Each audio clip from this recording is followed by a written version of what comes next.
भारत समाचार देख रहे हैं आप और मैं हूं आपके साथ प्रियव्रत दीक्षित। लोकसभा चुनाव नजदीक है, तो ऐसे में राजनीतिक पार्टियां यानी कि सपा और कांग्रेस में गठजोड़ के बजाय तकरार दिखाई दे रही है। माना यह जा रहा है कि क्या ये तकरार करार में बदलेगी।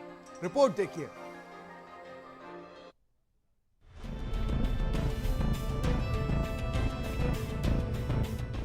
वाह वाह राम जी, जोड़ी क्या बनाई। एक माना तो दूसरे ने की बेवफाई। आप समझ गए होंगे कि हम बात किसकी कर रहे हैं। दरअसल लोकसभा चुनाव के पहले बीजेपी जहां प्रचार प्रसार में जुटी है, तो वहीं विपक्ष के गठजोड़ की बजाय तकरार दिख रहा है। हर किसी के मन में एक सवाल है, क्या ये तकरार करार में बदल पाएगा?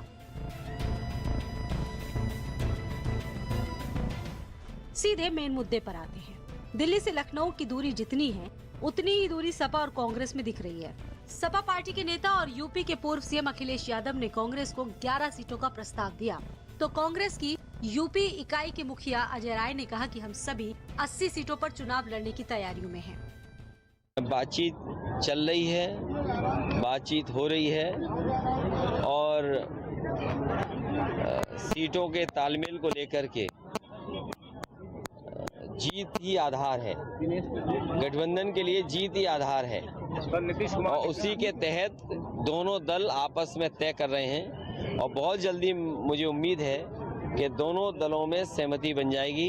इंडिया गठबंधन और पीडीए आने वाले समय में एनडीए को हराएगा। मैं समझता हूँ बहुत ही सौहार्दपूर्ण और बहुत अच्छे वातावरण में बात चल रही है। समाजवादी पार्टी के वरिष्ठ नेतागण लगातार मीटिंगों में बैठ रहे हैं और सारी चीजें बहुत जल्द इसका निर्णय आ जाएगा। वहीं अखिलेश यादव के प्रस्ताव पर कांग्रेस ने कहा कि सपा की एकतरफा घोषणाओं की भावना ठीक नहीं है और हम उन पर सहमत नहीं हैं। सूत्रों ने दावा किया कि अगर यूपी में सपा के साथ सीट शेयरिंग की बात सफल नहीं होगी, तो कांग्रेस के लिए बीएसपी और अन्य छोटे क्षेत्रीय दलों के साथ जाने का विकल्प खुला है। सूत्रों का दावा है कि बसपा से अलायंस के लिए बातचीत जारी है।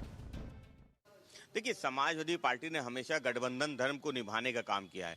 मध्य प्रदेश में कांग्रेस ने जो समाजवादी पार्टी के साथ व्यवहार किया था, उसको नजरअंदाज करते हुए समाजवादी पार्टी ने आगे बढ़ के लोकसभा चुनाव के लिए 11 सीटें देने का फैसला कांग्रेस को किया है। फिलहाल चुनाव नजदीक है और विपक्ष अभी भी बातचीत करने में जुटा है। वहीं सवाल है कि क्या बातचीत से गठबंधन का रास्ता निकल पाएगा। ब्यूरो रिपोर्ट, भारत समाचार। तो एक तरफ देखा जाए तो आने वाले समय में 2024 का लोकसभा चुनाव बेहद ही नजदीक है, लेकिन उससे पहले अगर देखा जाए तो इंडिया गठबंधन जो तैयार हुआ था, उसमें उत्तर प्रदेश में मुख्य विपक्षी पार्टी समाजवादी पार्टी और कांग्रेस के बीच सब कुछ ठीक नहीं चल रहा है। एक तरफ जहां पर दावे किए जा रहे हैं कि हम साथ हैं, लेकिन कहीं ना कहीं जो दावे हैं जो उन पर कहीं ना कहीं अभी बहुत कुछ साफ होना बाकी है। अखिलेश यादव कहीं ना कहीं कांग्रेस से खफा जरूर नजर आ रहे हैं। एक तरफ जहां दोनों में बात चल रही है कि हमने इतनी सीटें ऑफर की, तो वहीं दूसरी तरफ बात की जाए तो अखिलेश यादव ने 16 प्रत्याशियों का ऐलान कर दिया है।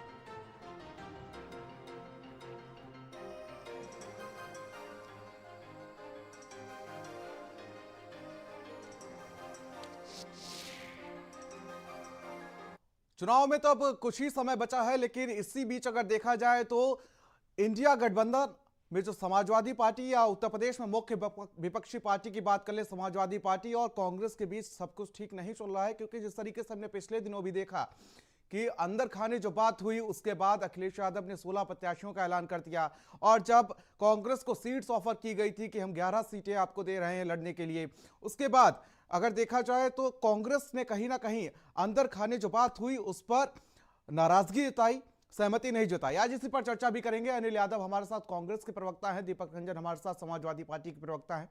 आप दोनों का बहुत बहुत स्वागत है। अनिल यादव जी, जिस तरीके से देखा जाए तो कांग्रेस की भारत जोड़ो न्याय यात्रा चल रही है और दूसरी तरफ आपके सहयोगी इंडिया गठबंधन में अखिलेश यादव कह रहे हैं कि हमको आमंत्रण नहीं दिया गया।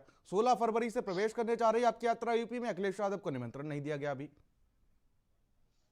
देखिए, मुझे लग रहा है कि पिछले कुछ दिनों से आप लोगों का या फिर मीडिया का कहा जाए तो विशेष प्यार इंडिया गठबंधन को मिल रहा है। जी। हालांकि लगातार राहुल गांधी जी सड़क पर चल रहे हैं, आम जनता से मिल रहे हैं, लाखों की संख्या में लोग उनसे जुड़ रहे हैं यात्रा के माध्यम से, उस सब की चीजों की कवरेज नहीं हो पाती मीडिया पर खैर कोई बात नहीं। आप वो झारखंड में लगातार संघर्ष कर रहे हैं। खैर मैं आपकी बात पर आता हूँ। देखिए, आपको याद होगा हमारे राष्ट्रीय अध्यक्ष ने आदरणीय मल्लिकार्जुन खड़गे जी ने पूरी मीडिया के सामने कहा था कि हम सभी दलों को चाहते हैं कि वो इसका हिस्सा बने। जहां तक आदरणीय अखिलेश जी के बयान की बात है, तो उनके बयान पर हमारे नेता जयराम रमेश जी ने उसी ट्वीट पर भी ये कहा कि क्योंकि तैयारी चल रही है, 16 तारीख को हम अंदेशा लगा रहे हैं कि जिस स्पीड से यात्रा चल रही है, 16 तारीख को, क्योंकि देखिए पहले 14 तारीख को आनी थी, लेकिन क्योंकि जो जन सैलाब है वो इतना ज्यादा हो जा रहा है कि चलना बड़ा मुश्किल हो जा रहा है, तो 14 की जगह वो 16 तक के लिए पोस्टपोन करना पड़ा। और उसी के तहत जो रोड मैप है, जो रूट मैप है, वो बनाया जा रहा है और आज और कल में हम इसे फाइनल कर लेंगे। जैसे ही फाइनल होगा तो उत्तर प्रदेश में जो हमारे गठबंधन के साथी हैं, समाजवादी पार्टी के जो लोग हैं, उनको भी हम लोग जानकारी देंगे और पूरी तरीके से हम लोग चाहते हैं कि समाजवादी पार्टी साथ ना सिर्फ साथ चले बल्कि सहयोग भी करे। और ये यात्रा जो है, ये एक एक कदम भारतीय जनता पार्टी के मंसूबों पर ऐसे लगना चाहिए कि उन्हें यकीन हो जाए कि आने वाले समय में 2014 में पिछड़ा दलित और जो हमारे लोग हैं, उन लोगों को ये विश्वास हो जाए कि भाई ये आने वाले समय में पूंजीपतियों की सरकार नहीं, आम आदमी की सरकार बनने वाली है। चलिए, दीपक रंजन हमारे साथ समाजवादी पार्टी के प्रवक्ता जुड़े हुए हैं इस चर्चा में। दीपक जी, जिस तरीके से देखा जाए होना तो करार चाहिए, लेकिन सामने टकरार आ रही है, क्या कुछ कहना चाहेंगे इस पर? नहीं, देखिए प्रियव्रत जी, कहीं कोई तकरार नहीं है और समाजवादी पार्टी लगातार गठबंधन को मजबूत करने में लगी हुई है। और देखिए, रहा सवाल सीट शेयरिंग को लेकर के, तो राष्ट्रीय अध्यक्ष अखिलेश यादव जी ने जो अपना एक्स पे जो लिखा था, उसमें उन्होंने ये लिखा था कि एक सौहार्दपूर्ण वातावरण में हमने 11 सीटें अभी जो है पहले फेज में हमने तय की है, 11 सीटें हमारी तय हुई है। उसके बाद जो जीत के साथ ये सिलसिला आगे भी चलता रहेगा।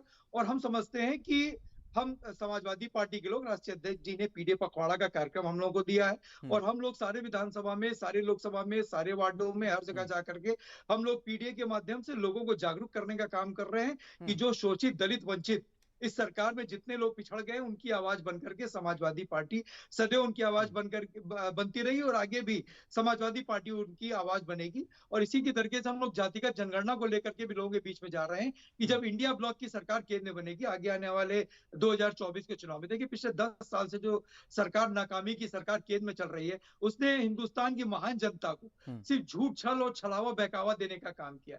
अब हिंदुस्तान की जनता बहुत जागरूक हो गई है, सारी चीजें समझ चुकी है, अब उनके छल, झूठ और बहकावे में आने वाली नहीं। इसलिए जनता आज की तारीख में, हिंदुस्तान की जनता जो है, वो सिर्फ बटन दबाने का इंतजार कर रही है। देखिए प्रियव्रत जी, जो सरकारें बटन दबाने से आती हैं, वो सरकारें बटन दबाने से जाती भी हैं। और हमारे और कांग्रेस पार्टी है, जो भी इंडिया ब्लॉक के जितने भी घटक दल है, हमारे में आपस में कोई दिक्कत नहीं है। ये सवाल तो इत्तेफाक से भारतीय जनता पार्टी का। प्रियव्रत जी, मेरी एक मिनट बात आ जाए दीजिए। इस डिबेट में, आज आपकी महत्वपूर्ण डिबेट में, मैं समझता हूँ भारतीय जनता पार्टी का शायद कोई प्रवक्ता अभी तक नहीं ऐड हुआ है। मैं चाहता हूँ भारतीय जनता पार्टी के प्रवक्ता भी होते उसमें। अरे वो मेरी चिंता लोग इतनी कर रहे हैं, क्या एनडीए में सीट शेयरिंग चिंता करना जायज बन जाता है, क्योंकि अगर देखा जाए तो कांग्रेस और सपा में कुछ ठीक नहीं चल रहा है। अच्छा, सब ठीक है प्रियव्रत जी, कहीं कोई दिक्कत नहीं है। अभी आपने ओम प्रकाश राजभर जी को सुना होगा कि उन्होंने कहा कि हमको 3 सीट लोकसभा की उत्तर प्रदेश में चाहिए और 2 सीट हमको बिहार में चाहिए। तो एनडीए इसमें क्यों नहीं इस पे आगे नहीं, 3 उन्होंने कहा कि 3 में उत्तर प्रदेश में चाहिए, 2 में बिहार में डिमांड की गई थी। उसके बाद 11 ऑफर की गई। कहीं ना कहीं अंदर खाने जरूर कुछ ना कुछ चल रहा है, क्योंकि जिस तरीके से हमने पिछले विधानसभा चुनाव में देखा, 2023 के विधानसभा चुनाव में, मध्य प्रदेश, छत्तीसगढ़, राजस्थान में, मध्य प्रदेश के चुनाव में जिस तरीके से देखा गया, अखिलेश यादव ने साफ तौर पर कह दिया था कि आप यूपी आइए, तब आपको पता चलेगा।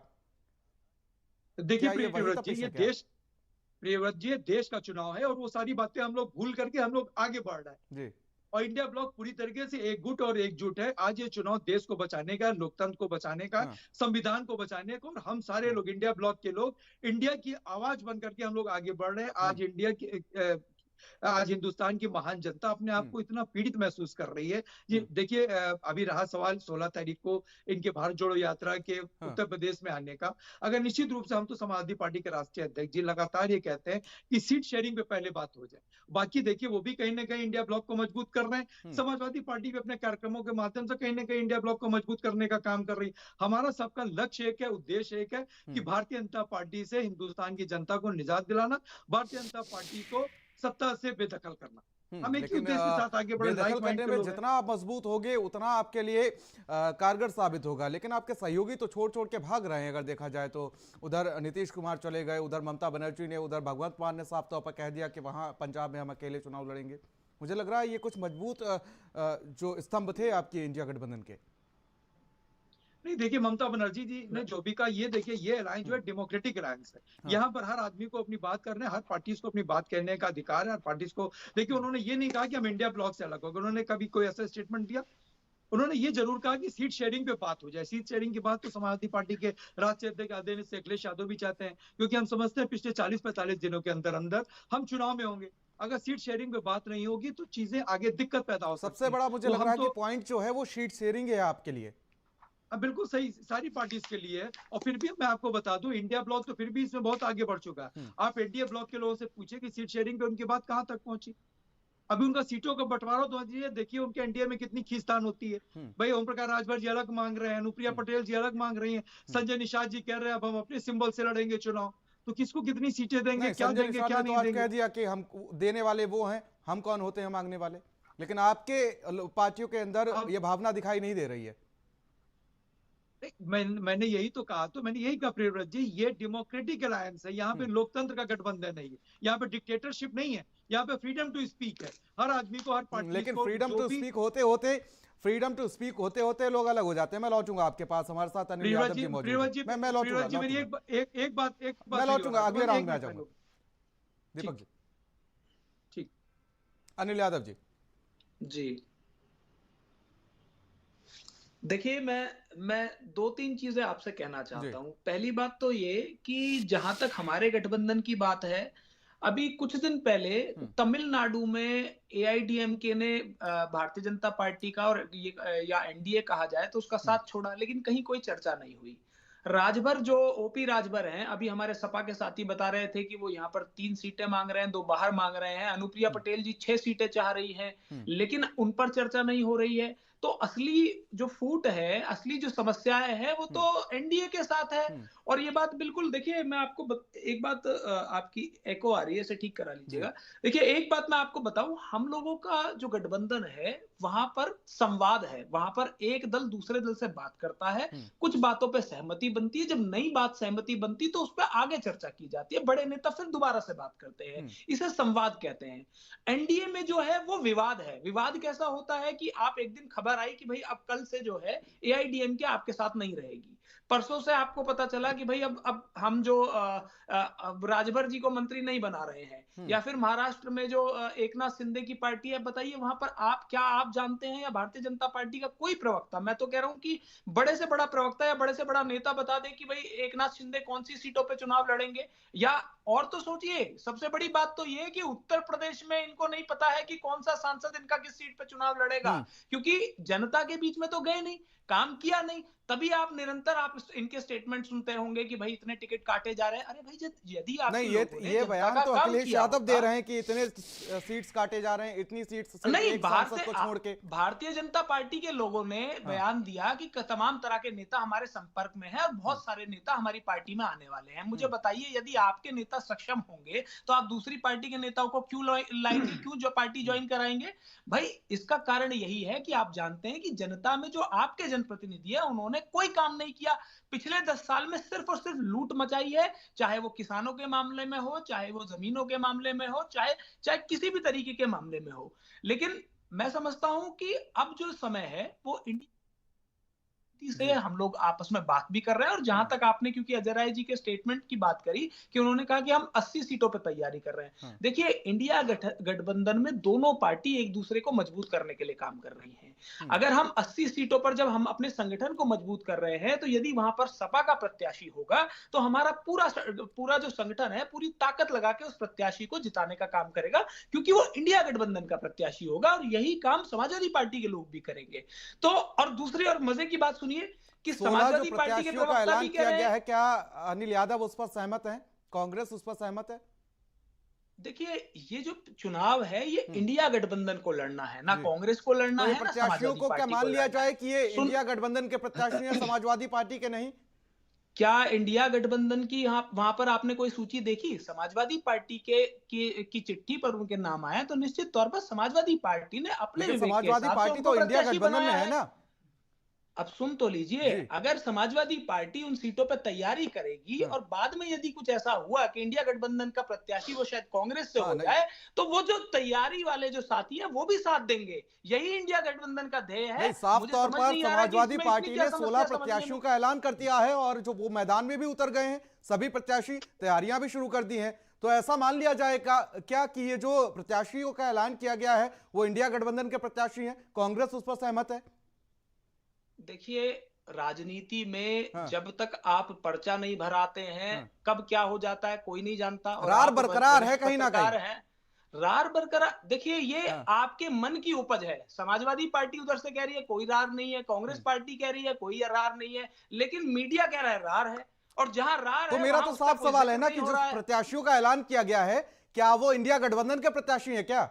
उस पर चर्चा चल रही है। चर्चा अभी भी इंडिया चल रही है, एक गठबंधन तरफ के प्रत्याशियों का ऐलान हो गया है। सुन लीजिए भाई, हाँ। वो आधिकारिक लेटर पैड पर शायद प्रत्याशियों का ऐलान कर दिया गया है शायद और आप आप मेरी कह रहे बात हैं कि वो समझना नहीं चाह रहे हैं या जी। समझ नहीं पा रहे हैं, दोनों में से एक बात है। नहीं, आप क्योंकि मेरे मैंने सवाल का साफ सीधा कहा, जवाब मैं- नहीं देना अब चाह सुन- रहे हैं। अब सुन लीजिए ना, मैं आपको जी। बता रहा हूँ। समाजवादी पार्टी ने अपने प्रत्याशी घोषित करे हैं। जी। ये चुनाव जो है, हाँ। अगर कांग्रेस पार्टी भी करती है तो ये कांग्रेस पार्टी और समाजवादी पार्टी जब मिलकर इंडिया गठबंधन में चुनाव लड़ेंगी, जब इंडिया गठबंधन के प्रत्याशी घोषित होंगे, तब आप मानिएगा कि ये वो प्रत्याशी हैं जो भाजपा को हराने के लिए लड़ रहे हैं। तो जहां ये तक समाजवादी संभावित पार्टी की प्रत्याशी बात हैं है- क्या? जी, समझ नहीं पाया क्या ये कहा आपने? संभावित प्रत्याशी हैं क्या जो 16 प्रत्याशियों का ऐलान किया गया है? इस पर चर्चा चल रही है। हमारा जो शीर्ष नेतृत्व है, चलिए, लगातार कमेंट लेना समाजवादी चाहूंगा पार्टी दीपक के रंजन जी राष्ट्रीय से इसी बात पर। दीपक जी, ये तो मान ही नहीं रहे कि ये आपके जो प्रत्याशी हैं वो इंडिया गठबंधन के प्रत्याशी हैं? निसंदेह इंडिया ब्लॉक के प्रत्याशी हैं। और देखिए, ऐसा है ना कि 80 की 80 सीटों पे, उत्तर प्रदेश में जो 80 की 80 सीटें हैं वहां पर इंडिया मोर्चा एक साथ चुनाव लड़ेगा।